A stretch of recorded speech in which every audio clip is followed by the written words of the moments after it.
ከትላንትና በስቲያ በኢትዮጵያ የኪነ ጥበብ ኢንዱስትሪ ውስጥ እጅግ በጣም ስነ ስርዓት ያላት ግብረ ገብ ነች ተብላ የምትደነቀው ስሟ በብዙ ጨዋነቷ ሲነሳላት የከረመችው አርቲስት ሰላማዊት ደስታ ከዚህ ዓለም ድካም ማረፏ ይታወቃል። ታዲያ የአርቲስት ሰላማዊት ደስታን ከዚህ ዓለም ድካም ማረፍ በተመለከተ ወዳጆቿ፣ ዘመዶቿ አዝነው ሳያወጣላቸው ደግሞ ከኢትዮጵያ የኪነ ጥበብ ኢንዱስትሪ ውስጥ ደግሞ ከዚሁ የኪነ ጥበብ መንደር ትላንትና ደግሞ እንዲሁ በጣም በብዙ ስራዎቹ የሚታወቀው የሚወደደውና ዘርፈ ብዙ እንቅስቃሴ ሲያደርግ የነበረው ለብዙ የኪነ ጥበብ ሰዎች እጅግ በጣም ትልቅ አስተዋጽኦ በማድረግ ስሙ የሚነሳው አርቲስት ኪዳኔ ምስጋናውም እንደዚሁ ከዚህ ዓለም ድካም ማረፉ ተሰምቷል።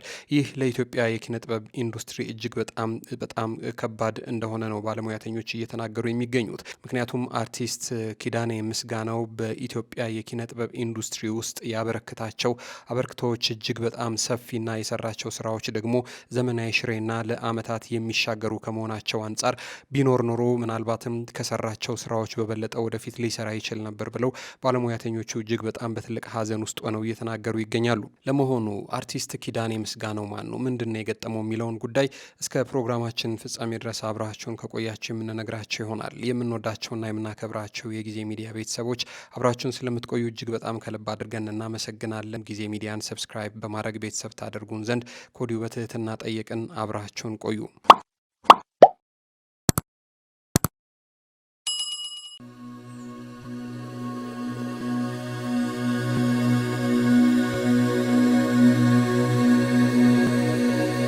በኢትዮጵያ በተለያዩ የጥበብ ዘርፎች በስፋት የሚታወቀው አርቲስት ኪዳኔ ምስጋናው ባደረበት ህመም በሕክምና ሲረዳ ቆይቶ ግንቦት 23 ቀን 2018 ዓ.ም ከዚህ ዓለም ድካም በሞት ተለይቷል። የአርቲስቱ የቀብር ስነ ስርዓት ማክሰኞ ነገ ግንቦት 25 ቀን 2018 ዓ.ም በአማኑኤል ቤተ ክርስቲያን ከቀኑ 6 ሰዓት እንደሚፈጸምም ተሰምቷል። ከጠዋቱ 3 ሰዓት ጀምሮ ደግሞ በሙያ ህይወቱ በታማኝነት ባገለገለበት ታሪካዊው ሀገር ፍቅር ቲያትር ቤት የሽኝትና የሻማ ማብራት መርሃ ግብርም ይከናወንለታል። ለመሆኑ የሁለገቡ አርቲስት ኪዳኔ ምስጋናው የህይወት ታሪክ ምን ይመስላል? የመድረኩ እንዝርት ሁለገቡ የጥበብ ሰው አርቲስት ኪዳኔ ምስጋናው ከእናቱ ከወይዘሮ ብዙነሽ ጓንጎልና ከአባቱ ከአቶ ምስጋናው ደርኬሮ ሰኔ 15 ቀን 1958 ዓ.ም አዲስ አበባ ከተማ ልዩ ስሙ አማኑኤል አጂፕ ተብሎ በሚጠራው አካባቢ ነበር የተወለደው።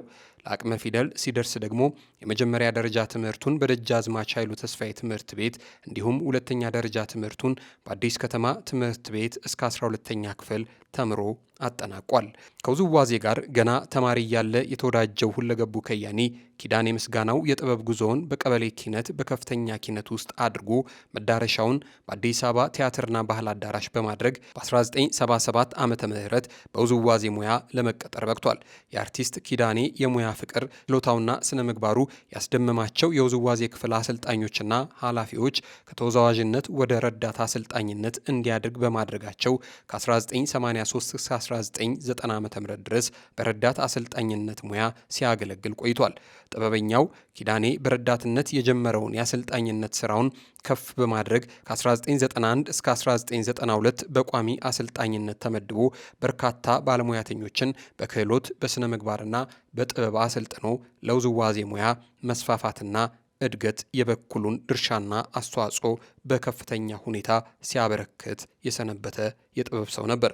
በውዝዋዜ ጥበብ በማለዳው የተነደፈው ኪዳኔ በእውቀት በልምድና በፈጠራ እየጎመራ አንቱታን እያተረፈ ሲመጣ አድማሱን በማስፋት በአንጋፋው ሀገር ፍቅር ቲያትር ቤት ተዛውሮ ከ1992 እስከ 2007 ዓ.ም በዋና አሰልጣኝነትና በኪሮግራፍነት በርካታ በሀገር አቀፍና በዓለም አቀፍ ደረጃ ግዘፍ የነሱ መድረኮች ላይ የቀረቡ የውዝዋዜ ስራዎችን በማዘጋጀት በማማከርና በመምራት ከሰው ልብና አእምሮ የማይጠፉ ደማቅ ኪነ ጥበባዊ ስራዎችንም ሊሰራ ችሏል። አርቲስት ኪዳኔ ፈጣን የፈጠራ የማደራጀትና የመምራት አቅም የነበረው ብርቱ የኪነ ጥበብ ሰው ነበረ። በርካታ ተወዛዋዦች የሚገኙበት የጥበብ መድረክ ካለ እዛ የጥበብ መድረክ ላይ ኪዳኔ መኖሩ ሳይታለም የተፈታ ህልም ነበር። የኪዳኔ የፈጠራ የውዝዋዜ ችሎታና የውዝዋዜ ዝግጅት ጥበብ የታየባቸው አያሌ የውዝዋዜ ጥበብ ስራዎች ሕያው ምስክሮቹ ናቸው። በፋሽስት ጣሊያን የተዘረፈውን የአክሱም ሐውልት ወደ ሀገሩ ሲመለስ ለነበረው አቀባበል በተዘጋጀው የኪነ ጥበብ መድረክ ላይ በአዲስ አበባና በአክሱም ከተማ ግዙፍ የውዝዋዜ ዝግጅት በህዳሴ ግድብ ማስተባበሪያ በተዘጋጀው የጥበብ መድረክ ላይም በሚሊኒየም አዳራሽም በባህር ዳር ጣና ሐይቅ ላይ የውዝዋዜ የጀልባ ላይ ትርኢት የአዲስ ዓመት የበዓል ዝግጅቶች ላይ ጥበብ፣ ባህል፣ ፈጠራ፣ ውበት የተመላባቸው በርካታ ተወዛዋዦች የተሳተፉባቸውን የጥበብ ስራዎች በማዘጋጀት የጥበብና የሀገር ባለ ውለታነቱንም አስመስክሯል። በአንጋፋው ሀገር ፍቅር ቲያትር ቤት ከ15 ዓመት በላይ በአሰልጣኝነት ሲሰራ የቆየ በኋላ ላይ ደግሞ ከ2007 እስከ 2017 ዓ.ም ድረስ ወደ ቀድሞ የሙያ ቤቱ የአዲስ አበባ ቲያትር ባህል አዳራሽ ተዛውሮ በአሰልጣኝነትና በኪሮግራፍነት ሲሰራ ቆይቷል። አርቲስት ኪዳኔ ምስጋናው ከተወዛዋዥነት፣ አሰልጣኝነት፣ አዘጋጅነትና አማካሪነት ባሻገርም በድምፃዊነትና በቲያትርና በፊልም ተዋናይነትም በመሳተፍ ሁለገብ ከያኒነቱን ያስመሰከረ ድንቅ ጥበበኛ ሰው ነበረ። በርካታ የሙዚቃ ቪዲዮ ስራዎች ላይ የኪዳኔ ደማቅ የፈጠራ የጥበብ አሻራ ያረፈባቸው ውዝዋዜዎችና ዝግጅቶች ዛሬም ነገም ሕያው ምስክሮች ሆነዋል።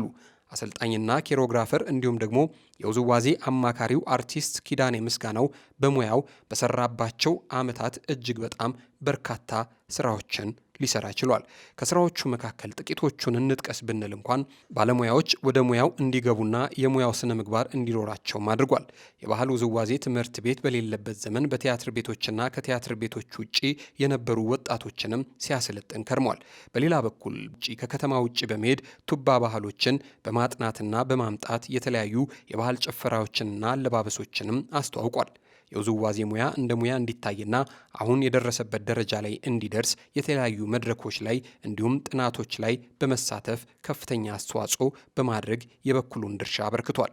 በአዲስ አበባ ከተማ በተዘጋጁ በርካታ የኪነ ጥበብ ፌስቲቫሎች ላይ በመጋበዝ በዳኝነትና በአማካሪነትም ሲሰራ ቆይቷል። ከአዲስ አበባ ውጪ በተለያዩ ክልሎች የሚገኙ ወጣቶችን ከማሰልጠን አልፎም በደቡብ ክልል ውስጥ የባህል ባንድ ለማቋቋምን በቅቷል። በከተማችንና በተለያዩ ከተሞች በተከበሩ የብሔር ብሔረሰቦች ክብረ በዓላትም ላይ የጥበብ ስራዎችን በስፋት ሲያቀርብ ነበር። በተለያዩ ጊዜ የተከበሩ የአደባባይ በዓላት ለምሳሌ አድዋና የካቲት 12 የመሳሰሉትም ላይ እንዲሁ ስራዎችን ሲያቀርብ ሰንብቷል። ታላቁ ህዳሴ ግድብ ድረስ በመሄድና ታስቦ በሚከበርበትም ጊዜም ስራዎችንም አቅርቧል። በመንግስት ምስረታና በበዓለ ሲመታቸውም ላይ ዝግጅት ላይ ታላቅ የውዝዋዜ ትርኢትና ሀገራችን የጦርነትና የተፈጥሮ ችግር በገጠማት ጊዜ ከኪነ ጥበብ ስራው ጋር ቀዳሚ በመሆን በርካታ አነቃቂ ስራዎችንም ሰርቷል። የተለያዩ የሀገራችን መሪዎች፣ አምባሳደሮችና ዲፕሎማቶች ሲመጡና ሲሸኙ በአየር መንገድ በከንቲባ ጽሕፈት ቤት ግቢ ውስጥ ደማቅ አቀባበል በማድረግና ትርኢቶችንም በማቅረብ ባህላችንንም በሰፊው አስተዋውቋል። በከተማ ደረጃ የሚዘጋጁ ትላልቅ ሴሚናሮች፣ ጉባኤዎች፣ ሲምፖዚየሞች ላይም የተለያዩ የኪሮግራፍ ስራዎችንም ሲሰራ የቆየ አንጋፋ የኪነ ጥበብ ሰው ነው።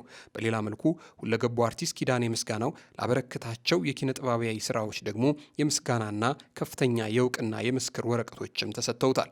እንደዚህ ያሉ የምስጋና የምስክር ወረቀቶችን ከተቀበለባቸው ተቋማት መካከል ከኢትዮጵያ ፌዴራላዊ ዲሞክራሲያዊ ሪፐብሊክ ፌዴሬሽን ምክር ቤት፣ ከኢፌዴሪ ባህልና ቱሪዝም ሚኒስቴር፣ ከአዲስ አበባ ዩኒቨርሲቲ፣ ከአዲስ አበባ ባህልና የኪነ ጥበብ ቱሪዝም ቢሮ፣ ከታላቁ ህዳሴ ግድብ ግንባታ ማስተባበሪያ ጽሕፈት ቤት፣ ከሀገር ፍቅር፣ ከቲያትር ባህል አዳራሽ፣ ከራስ ቲያትር፣ ከኢትዮጵያ ብሔራዊ ቲያትርና ከሌሎችም በርካታ ተቋማት በክብር ብዙ ሽልማቶች ተቀብሏል።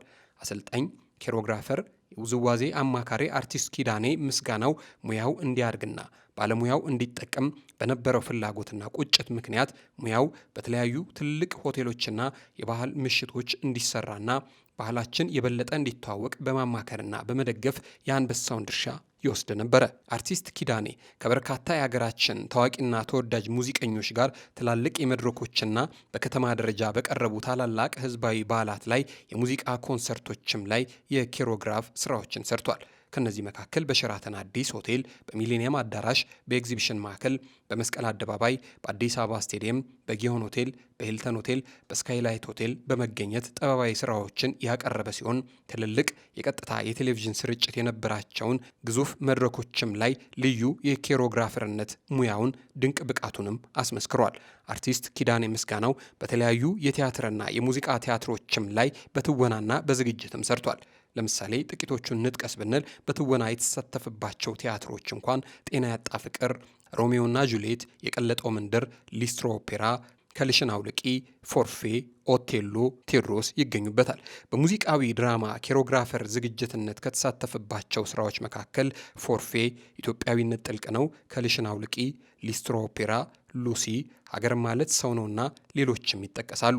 በፊልምና ደግሞ በተዛማጅ ስራዎችም ላይ በትወና የሰራባቸው ስራዎች መካከል ደግሞ በሕይወት ዙሪያ፣ ሂሮሺማ ይገኙበታል።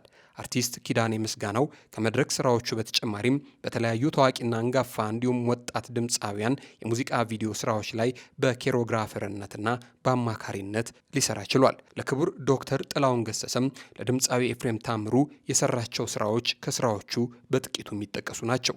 አርቲስት ኪዳኔ በተለያዩ የቴሌቪዥን ዝግጅቶችና የበዓል ፕሮግራሞች ላይ ባቀረባቸው የጥበብ ስራዎች ውበትና ድምቀት የነበረው ሲሆን በፋና ቴሌቪዥን ፋና 80 የውዝዋዜ ዳንስ ተሰጥኦ ውድድር ላይ በአማካሪነት በመስራት ሙያዊ አስተዋጽኦንም አድርጓል። ሁለገቡ አርቲስት ኪዳኔ በሙያው አድማስ ተሻግሮ በዱባይና በታይላንድ ኢትዮጵያንና ባህሏን ያስተዋወቀ ብርቱ የጥበብ ሰው ሲሆን በቅርቡም በሀገራችንና በዓለም ሕዝቦች ዘንድ አንድ ጊዜ ተሰርቶ ያልተደገመውን የህዝብ ለህዝብ ተጓዥ የሙዚቃ የባህል ቡድን የሚያስታውስ የሀገረሰብ ሙዚቃዎችን፣ ጭፈራዎችንና ባህላችንን የሚያስተዋውቅ ሉሲ ድንቅነሽ ኢትዮጵያ በሚል በመላው ሀገር ተዟዙሮ የቀረበውን ትርኢት ከባህል ሚኒስቴር ኃላፊነት ተሰጥቶት በዋና አዘጋጅነት የውዝዋዜውን ዝግጅት መምራት የቻለ ድንቅ ጥበበኛ ሰው ነበረ። ሁለገቡ ከያኔ አርቲስት ኪዳኔ ምስጋናው ከ2017 ዓ.ም ጀምሮ ሕይወቱ እስካለፈበት ግንቦት 23 ቀን 2018 ዓ.ም ድረስ በአንጋፋው ሀገር ፍቅር ቲያትር ቤት ተዛውሮ በሙያው ወገኑን ሀገሩንና ሙያውን በጥበብ በታማኝነትና በትጋት ሲያገለግል የኖረ በጥበብ ስራዎቹ ስሙን ከመቃብር በላይ ማኖር የቻለ ታላቅ ጥበበኛ ሰው ነበር። አርቲስት ኪዳኔ ምስጋናው የጋብቻ ሕይወቱን ከረጅም ጊዜ ፍቅረኛው ከወይዘሪት አይናለም ተፈራ ጋር የካቲት 2 ቀን 2018 ዓ.ም በክብር ፈጽሟል። ይሁንና ይህ ታላቅ ጥበበኛ ባጋጠመው የጤና እክል ሳቢያ በአዲስ ሕይወት አጠቃላይ ሆስፒታልና በሆፕ ሆስፒታል በሕክምና ሲረዳ ቆይቶ ግንቦት 23 ቀን 2018 ዓ.ም በተወለደ በ60 ዓመቱ ከዚህ ዓለም ድካም ሊያርፍ ችሏል። የአርቲስት ኪዳኔ ምስጋናው የሽኝትና የጧፍ ማብራት ፕሮግራም ቤተሰቦቹ፣ ጓደኞቹ፣ የሙያ አጋሮቹና አድናቂዎቹ በተገኙበት ለረጅም ዓመታት በሙያው ባገለገለበት አንጋፋው ሀገር ፍቅር ቲያትር ቤት ግንቦት 25 ቀን 2018 ዓ.ም ከጠዋቱ በ3 ሰዓት ላይ ከተከናወነ በኋላ የቀብር ስነ ስርዓቱ በአማኑኤል በቅዱስ አማኑኤል ካቴድራል ቤተ ክርስቲያን ይፈጸማል። የአዲስ አበባ ቲያትር ቤቶች አስተዳደር ድርጅት በመላው ሰራተኞቹና የሙያ አጋሮቹ ስም በሁለገቡ አርቲስት ኪዳኔ ምስጋናው ህልፈተ ሕይወት የተሰማውን ጥልቅ ሐዘንም ሊገልጽ ችሏል። ነፍሱንም በመዓዛ ገነት እንዲያሳርፍለትም ተመኝቷል።